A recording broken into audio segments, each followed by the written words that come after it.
Welcome to the Capstone Conversation, where you learn about what's happening in the greater East Bay. I am your host, Jared Ash. We are going to be talking about land use and the Bay Area housing crisis. I think most people acknowledge there is a crisis going on and that we need to build more. Where do we build more? That's a big question. How do we do economic development? Today, we're going to talk about housing with two land use attorneys focused on housing. I'd also recommend going back and listening to an episode with Lisa from the Building Industry Associations. But today, from the Fenimore Law Firm, we have Patty Curtin and Amara Morrison joining us. Thank you, ladies, for joining me. Thank you, Jared, for having us. Do you guys want to tell us a little bit more about yourselves and your backgrounds? Patty has been practicing land use law for about 34 years, mainly focusing in the Bay Area, but throughout California and a little bit in Nevada. Born and raised in the Bay Area, so I've seen an awful lot of growth occur and changes occur since 1962. I've practiced with several different law firms, both big and small, representing private clients, meaning landowners or developers, and also some public agencies. So I work both sides of the fence. I was also a planning commissioner for the city of Lafayette for over 10 years. Great. And Amara? Thank you. I have a slightly different path to my current career as a land use practitioner. I spent about 25 years as a city attorney in two East Bay cities, Livermore and Walnut Creek.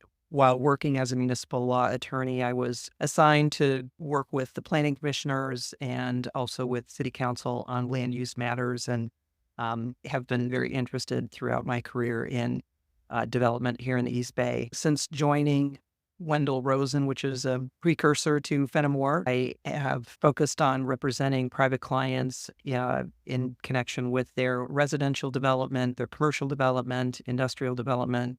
And I also serve as general counsel to transportation agencies here in the East Bay. So I get to use a little bit of my municipal law practice currently, even though I'm with a law firm. Talk about an overview picture of the housing issues in the East Bay and throughout California from the land use perspective. Where is this problem stemming from? Why is it here? I think it goes back to after World War II, the Bay Area was ripe for growth and there was a huge housing boom. The houses started coming up, and as they came up all over the Bay Area, all over California, all over the United States, but just focusing here, when something happens that quickly and with that kind of power, zoning regulations and land use regulations came into effect. There was some restrictions put on where to build, how to build, when to build, and things of that nature. That's when land use really got its grasp in the regulatory fashion. Here we are today, many years later, dealing with what we call the housing shortage, but this started way back. I guess it was 1980s, actually, when the Housing Accountability Act was first put into place. And that's when we recognized for the first time the housing shortage, and that was 40 years ago. We've been dealing with this issue for a really long time. To put it in perspective, in 1965, a 4-bedroom, 3-bath house in Walnut Creek on a half acre was $24,000. Today, it's about $3 to $4 million. I think there has been dramatic economic growth in the Bay Area, particularly in Silicon Valley. It has resulted in an excess of jobs without a commensurate supply of housing. It's a simple issue of supply and demand. There's built up demand for housing units and affordable housing units. I'm not even referring to affordable housing units with a little a, but really kind of market rate housing, which is accessible to middle income individuals. There's that demand with little supply in that area. And what it has done is really forced other areas to accommodate housing in those areas, results in people having to commute for very long distances. In the last 10, 20 years, jurisdictions have really striven to accommodate some sort of a jobs housing balance. We're still very much out of whack. It's why we're seeing people commute from the Central Valley to higher paying jobs in the East Bay and even San Francisco. Amber brings up a great point. It's this job housing balance. And I remember hearing it for the first time years ago in the land use context, and there were job housing balance ordinances. First one I worked on was in Sacramento. But the hard thing was the jobs developer is not usually the housing developer. One person doesn't develop both. It's very hard to get that balance. I did a West County podcast episode with the mayor of El Cerrito and the mayor of Hercules, and they were talking about how their communities, which were strictly residential and shopping for those residents, have totally been transformed post-COVID because people are home 5 days a week. They're home 2 days a week, not necessarily making the commute into San Francisco anymore. And there's a need for more services related to them, more businesses, more lunch places. So that they talk about the job imbalance, right? There wasn't the jobs out here. Everybody used to commute that lived out here. We were a bedroom community. Very interesting. When you look at land use, you have a number of cities in the East Bay who have been opposed to new housing. Some cities have been more willing to embrace it.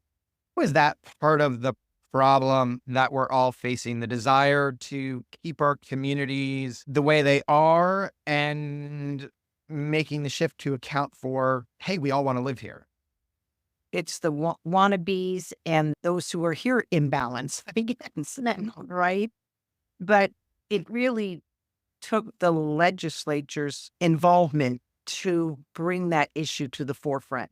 Some jurisdictions were not approving housing that was different than what already existed in their communities, i.e. more affordable housing or different type of housing other than your single family homes.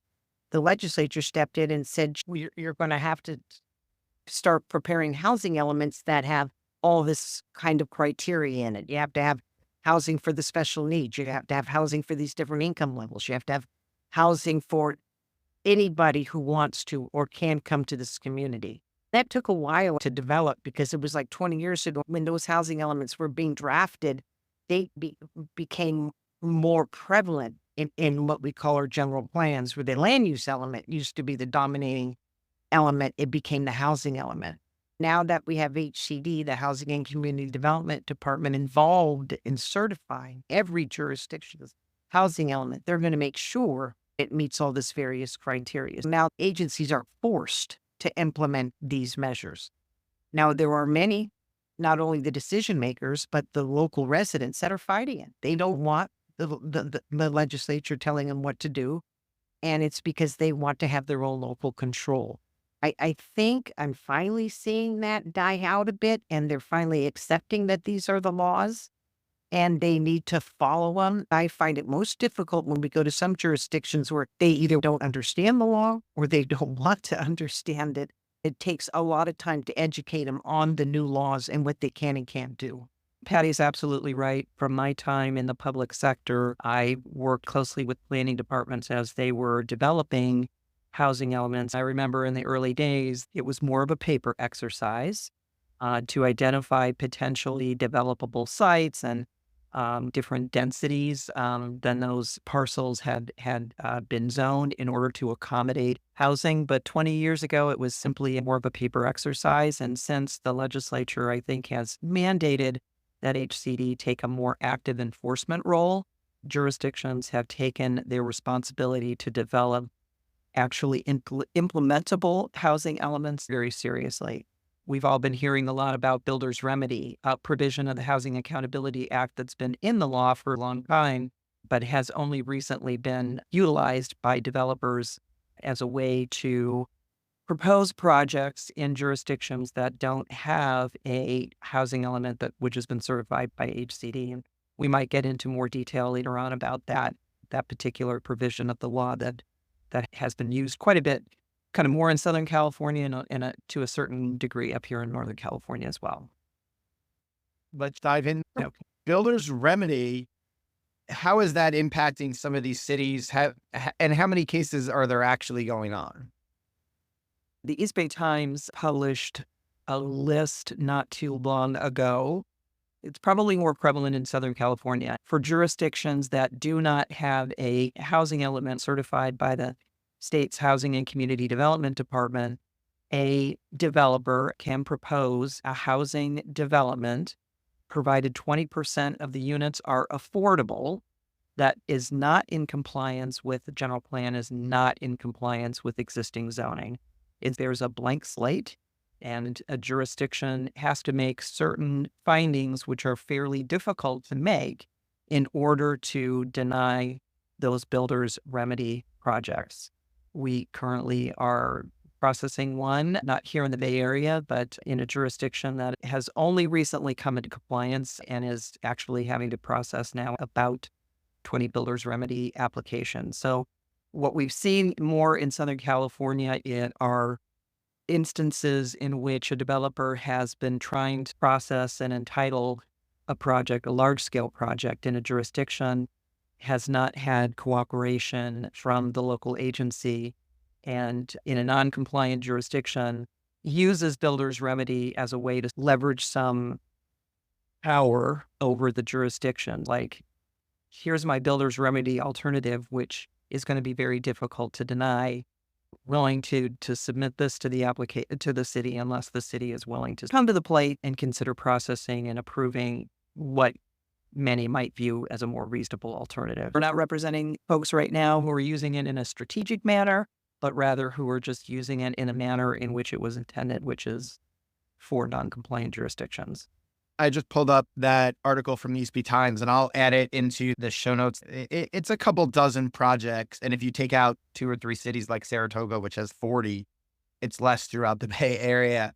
I was talking to one builder recently, and he's, look, we filed it because we had to, but our goal is, with or without the city, to still have a community benefits package, still work with neighbors. And so now, instead of the city denying us, they could choose to become our partner because we forced their hand with a builder's remedy project. We're going to do what's right for our neighbors. What do you want an elected official to know about where not to step to screw up in the future on builder's remedy? It's not necessarily the jurisdiction's fault that their housing element wasn't certified on time. This process is grueling. It is really difficult. And the folks at HCD are doing the best job they can as well, but sometimes there's a staff turnover there, and their idea of what should or shouldn't be in the housing element is different than the last staff person, and then it takes a much longer time. So the penalty only goes one way. The penalty goes to the jurisdiction, not to HCD for maybe not being consistent. That's the process. What can they do? Start earlier? The cities don't have the money to do this, to draft housing elements for 2 years. Once they draft that, they have to rezone the land to make it higher density generally, because you're trying to accommodate more housing, put in different policies to provide more affordable housing. It's constant. I don't know if there's really anything else the jurisdictions can do. I just want to echo Patty's sentiment that there is staff turnover at HCD, but I just want to also point out that local planning staff is also really overworked. There have been a whole slew in the last 5 to 7 years of new housing legislation that planning staff have to get their arms around, get familiar with, maybe even process development applications pursuant to. And I think staff does the best that they can to develop a compliant housing element. But unless a jurisdiction has ample resources to hire planning consultants, the burden falls very heavily on local planning staff. And it's tough. It is tough because the city's required to hire these consultants, so that's where their monies are going instead of hiring their own staff to do it. But even if their own staff is doing their housing element, that takes away from them processing housing applications. So it's a vicious circle. I know one city in Contra Costa that said they got a staff person that said, okay, if you're good on your final draft, make these 3 changes, submit it back to us next week. We'll get you approved. You'll make the deadline, no problem. They did submit it on time. They made the changes. They believed it was approved. And then staff was on vacation for 2 weeks and the deadline passed. And builder's remedy project got filed. While that person was still on vacation before it was approved, the developer jumped on it. And there's a lot of animosity over, hey, it was submitted. That's not our fault. I know another city in Solano that was dealing with, we submitted our housing element, but we had 3 staff over the course of a 2-year period. Everybody gave us different feedback. Yes. I heard a lot of Some those stories. I want to touch back to something you brought up, Jared, and that is how developers, I think for the most part, don't want to force a project in a jurisdiction that is not going to be compatible or acceptable to neighbors. There's always going to be a tension, anytime there's a new project, there's going to be some reaction and resistance to it. But I think most of the folks, at least that we work with, are reluctant to supercharge density, or as they would be able to do under builder's remedy, or really propose a project that's going to not be palatable and not be acceptable in the long run to the jurisdiction. Because a lot of times these developers are very locally based, and it's not going to be just a one-off project that they're seeking to get approval for. They want to be a good partner and a good neighbor and continue to do work within a jurisdiction. Just wanted to note that. Yeah. And also, builder's remedy doesn't mean you're going to get that project approved. That just means you could go in with a project that's inconsistent with the land use regulations. The two that I have seen is housing in an office park, because you couldn't do that because it's not office, and office isn't being utilized right now.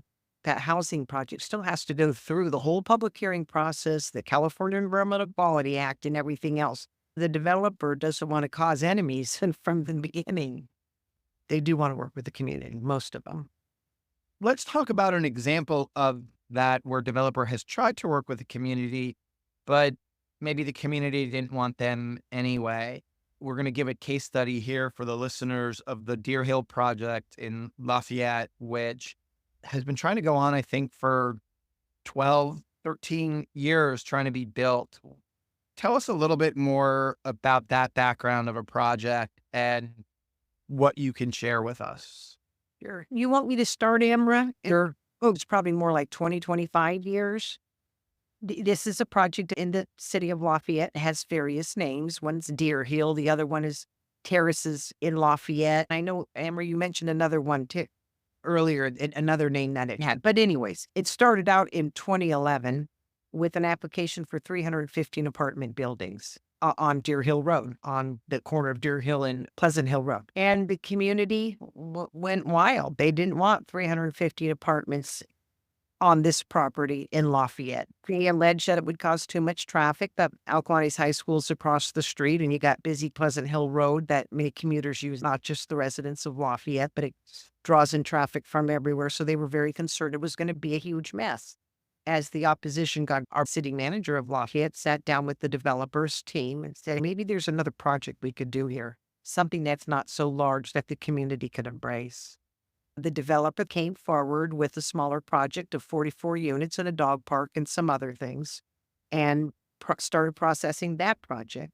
But what the developer did do in the city was make an agreement that if that 44 unit or smaller project wasn't approved and came to fruition, then they could fall back on the 315 apartment project applications. Both applications were alive, for lack of a better word.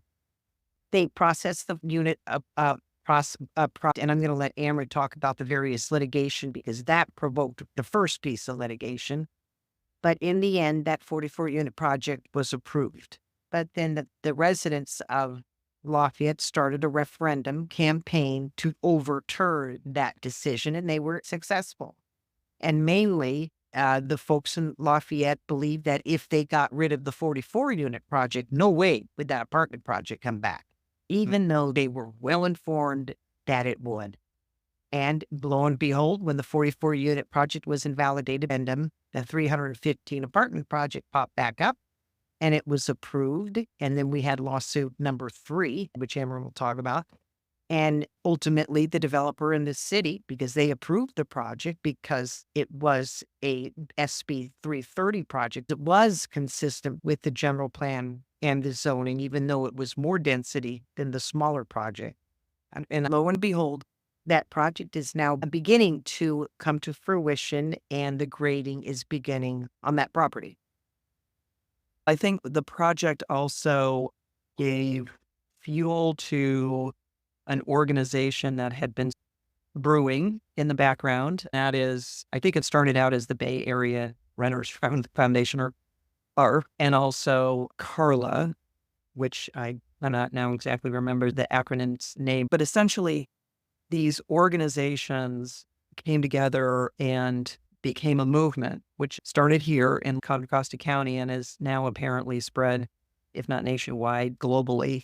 And it's the Yes in My Backyard, or YIMBY movement. When the city approved the 44-unit single-family project, Carla / the YIMBY group filed litigation saying the project is not enough. You're actually depriving future residents, potentially 700 future residents, of a place to live.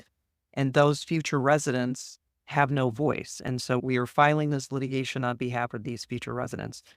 That litigation did not proceed. Carla lost. And as Patty indicated, the 44-unit project was proceeding until Save Lafayette, a local citizens group, filed a referendum. It has been the tortured history on this project, and I think a case study of how local opposition can, if not completely eliminate necessary density, eliminate valid projects which are valuable within a jurisdiction.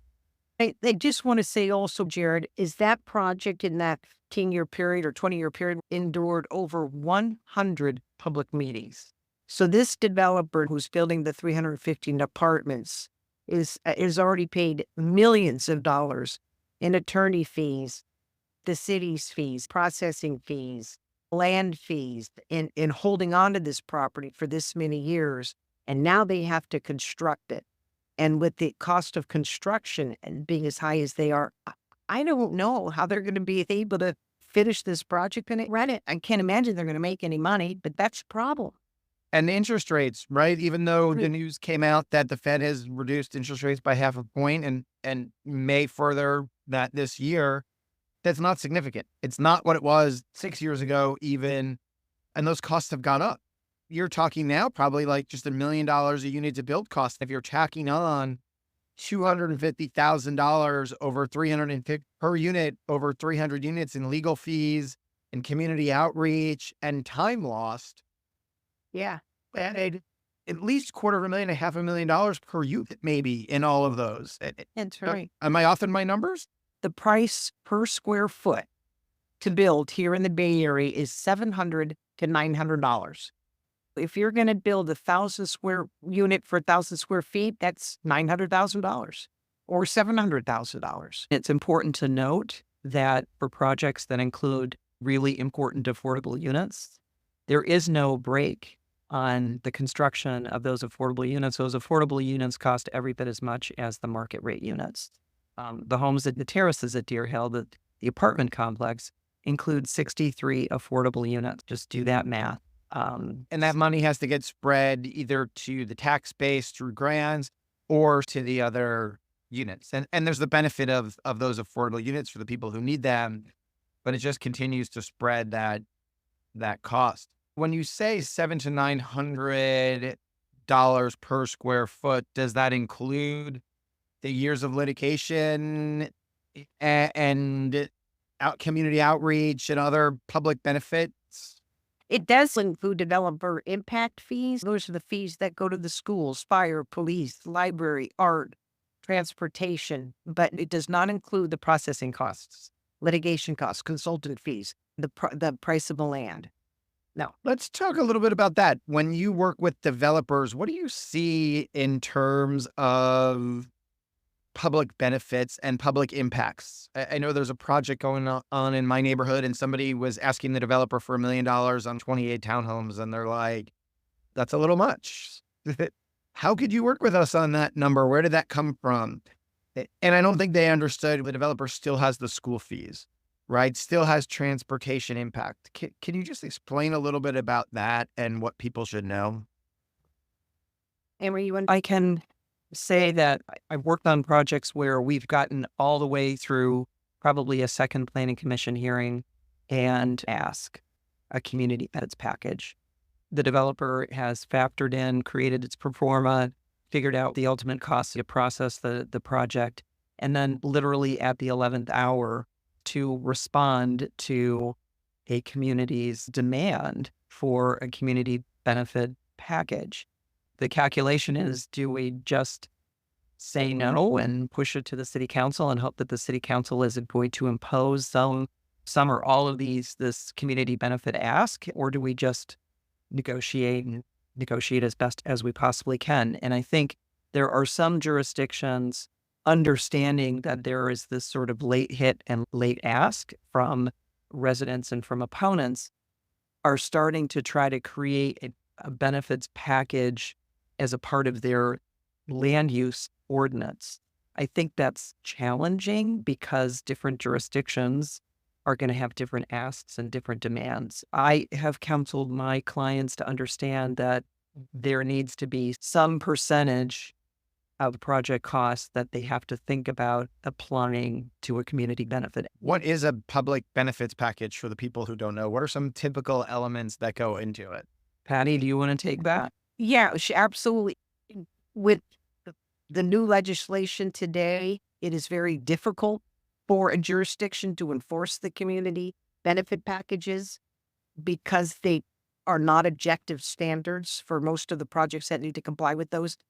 The community package, like Amara was saying, is already created by the local agency in the requirement of art fees, childcare fees, park fees, school impact fees, transportation fees for police, for fire. Oakland even has one for litter pickup. All these fees that are already imposed on the development that have to be calculated in, and in the requirement to provide affordable housing. Most housing projects with 5 to 8 units, Amra, have to have 15% of their project affordable housing. And that percentage is also a community benefit because the developer or the people who buy the market rate are subsidizing that housing. I've helped negotiate some of those and look for library donations, or can you build something at a school? Things like that, just to make neighborhood improvements and then communicate that back to residents. Hey, this developer is part of this community. They care. They're not just here for the profit. They're listening to you. You mentioned, Patty, SB 330. You want to talk a little bit more about what that is and its role? That was a piece of legislation that came out a few years ago that amended various sections of our land use laws. But I think the most important one is, or the most important aspects of that law was, it said that if you have a housing project, and it only applies to housing projects, both affordable or market rate, or affordable and market rate, it could be a mix.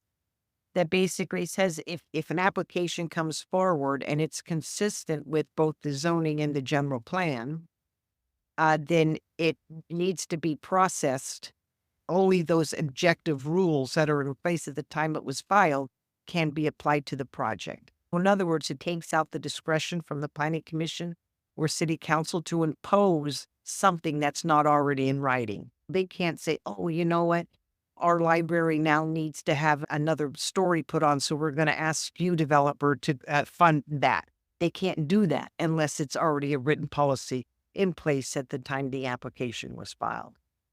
It also imposes a 5 meeting or 5 hearing limit. So going back to what we were discussing about the homes or terraces at Deer Hill, having to go through upwards of 100 different public meetings and hearings, SB 330 caps the number of meetings that a housing development project can be subject to 5.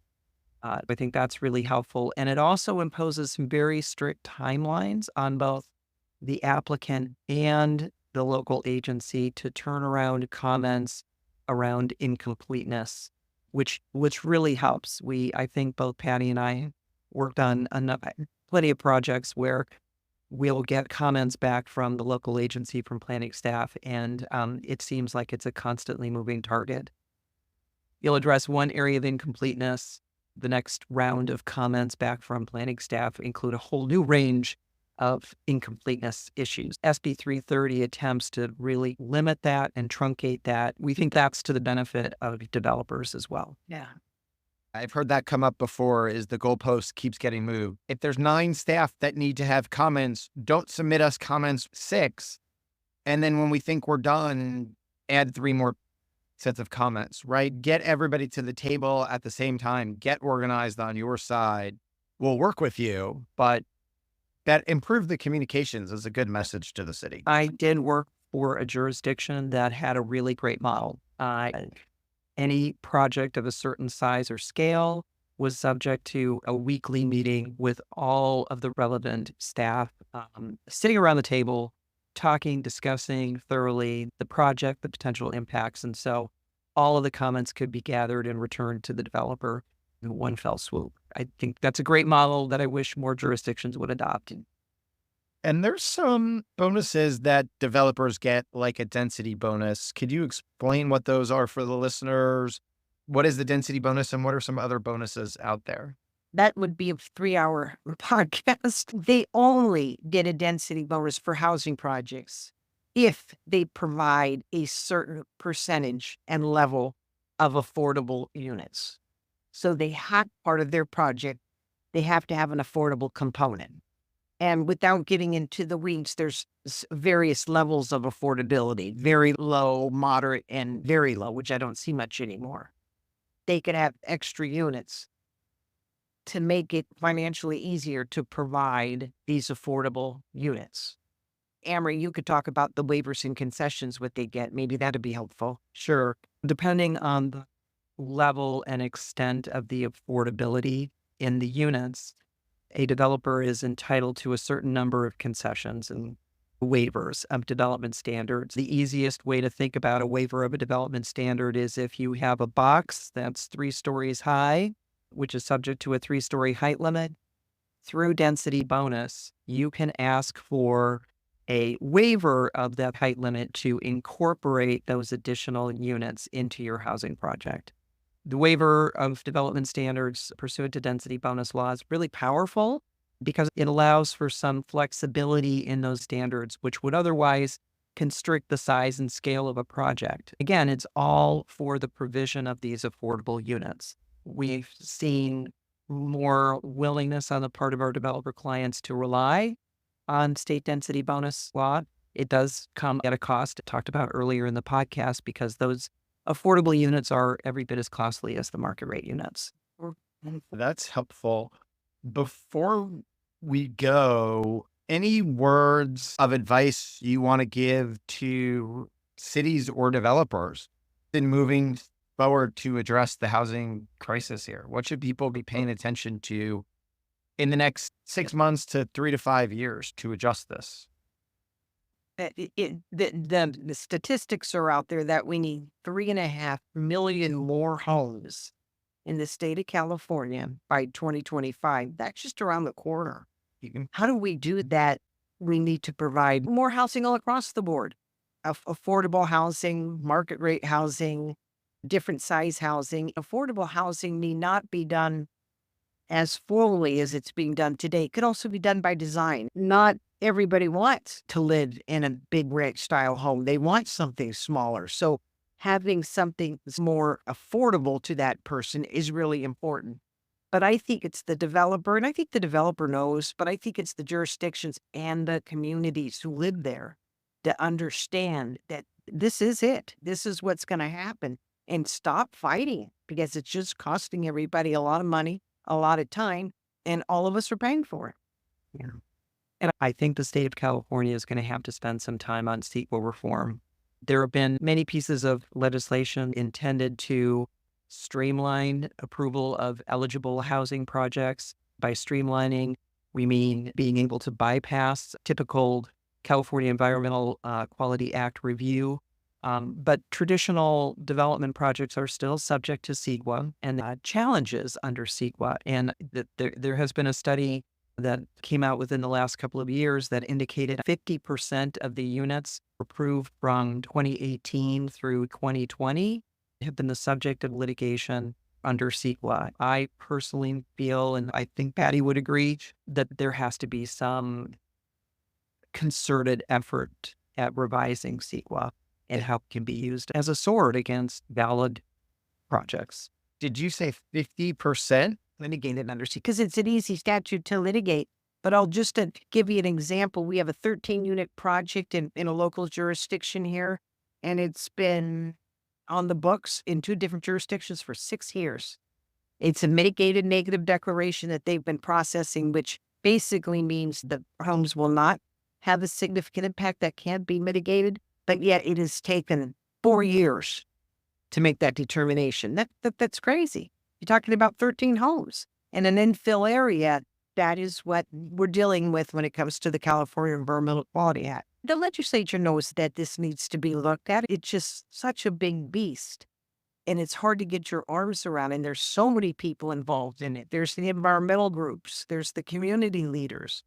There's the labor unions that all want a piece of it. We just saw the frustration from the legislature. They exempted their own capital, CAPIT, improvement project from CEQA. So they realized the difficulty in it. And because it was subject to various CEQA lawsuits when they first started coming out of the box with the project. And so we all know it's a problem, but we just have to deal with it. Got to do something. Yeah, that might be worth another episode in the future, is how to reform CEQA, because it comes up in the business environment as well as for developers, right? It impacts hospitals, transit, housing, commercial development. It definitely needs to be discussed more, but it's not an easy thing. Thank you, Patricia Curtin and Amara Morrison from the Fenimore Law Firm. I appreciate you both being here and sharing your thoughts and taking time out of your day. Thank you so much for hosting me. Enjoyed it. Yeah.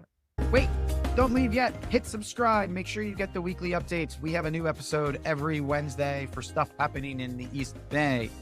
In the meantime, follow me on LinkedIn, Jared Ash, or check out our firm where we have a weekly newsletter and blog at Capstone Government Affairs on LinkedIn. Thanks for joining us today on the Capstone Conversation.